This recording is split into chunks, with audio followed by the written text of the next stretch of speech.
Hi everyone, it's Deb Raven here, and I just wanted to pop on very briefly to have a little discussion about being a victim.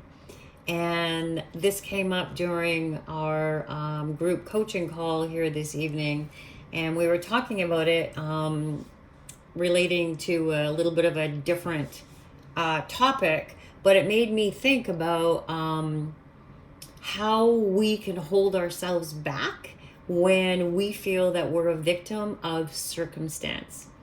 And what I mean by that is that quite likely, if you're watching this, you're a woman over the age of 50 who's a professional.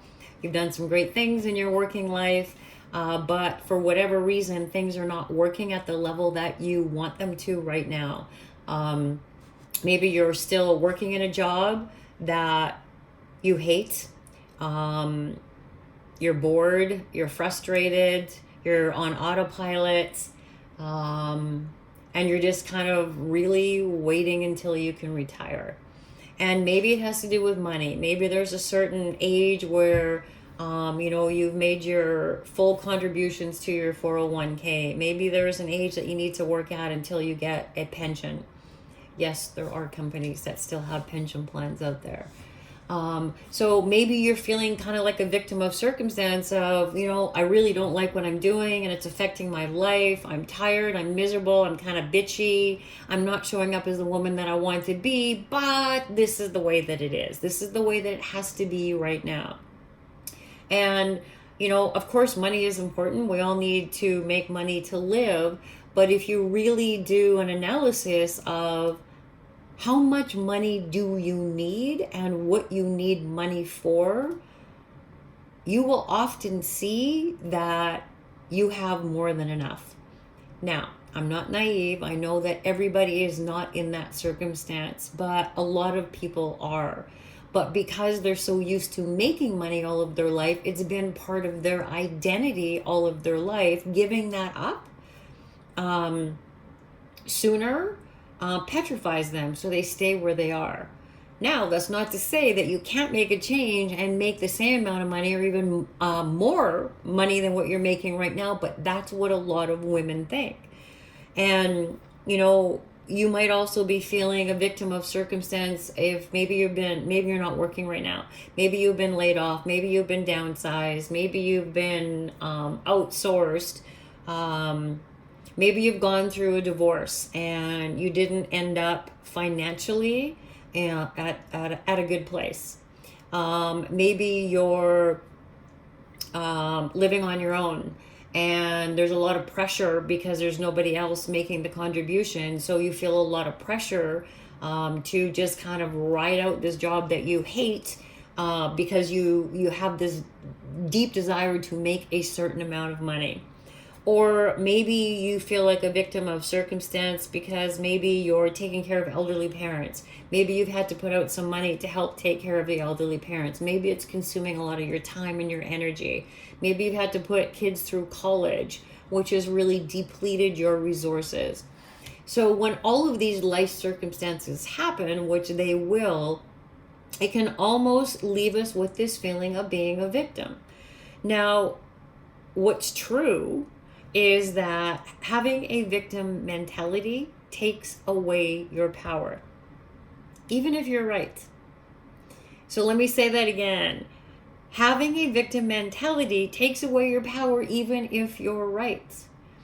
And what I've noticed in the almost 20 years of doing this is certain patterns of behavior, certain language that people use when I'm talking with them.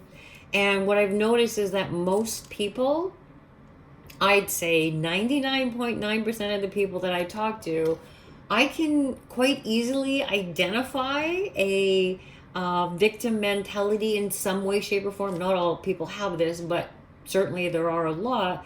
I might be able to detect it, but that person has no idea that they're attached to this victim mentality, which is running the show.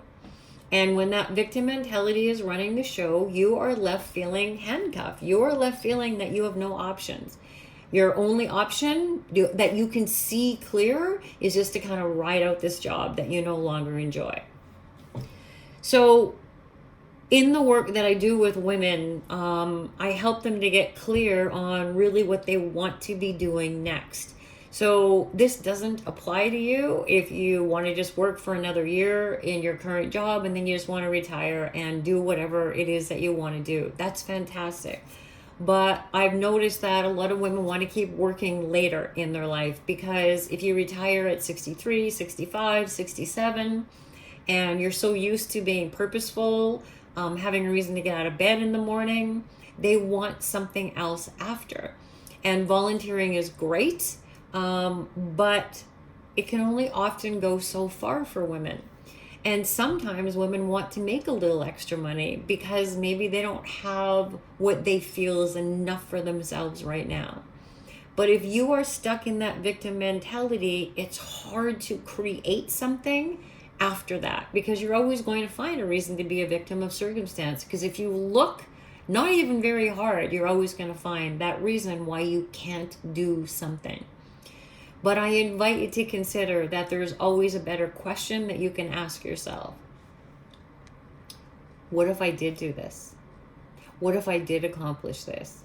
How would I feel? What would that say about me? How would that get me out of victimhood and into a place of feeling totally empowered? Because that's available to you as well. Anyways, I just wanted to chat a little bit about that, because maybe, again, you're not even aware that this is running the show for you. So take a look at that. Just take a hard look. Sometimes it's hard, ladies, to take a look at that and go, because nobody walks around with a sign on their head saying, I'm a victim. Like, nobody does that. So really take a look at how that might be holding you back. If you want to find or create something at this stage in your life that's going to provide you with some purpose, fulfillment, some excitement, some energy, and maybe even work that you can be doing on your own time, for the next 10 years. Lots of women are working well into their 70s and even their 80s, doing work that they enjoy on their own time. If you feel that you're in that situation and you'd like to have a chat with me to talk about how we might be able to do some work together to move you out of that mentality into more of an empowered identity, and what it could look like if you reinvented what you do for work, I invite you to book a clarity call with me. We spend some time on the phone taking a look at what's going on for you, what you want to be doing. And if I can help you to get there by doing some work with me, we'll certainly chat about that. But if I can't help you, and if we just need to do like a little bit of a check-in to see where you're at, so that I can share some of my experience and wisdom with you in terms of getting you unstuck, then we'll have a short conversation, but you'll still get that value and some clarity. Anyways, if you want to book that call, go to debraven.com/apply. You pick a spot on my calendar. Then you're going to be taken to a very short application page, which you need to fill out in order to have the clarity call. You fill that out, it gets submitted to me, and then we chat at the time that you've chosen. Anyways, whether we chat or not, I hope we do. I hope to talk to you on the phone. Just take a look at, do you feel that you are a victim of circumstance? And if so, what can you do to change your mindset about that? Thanks for listening.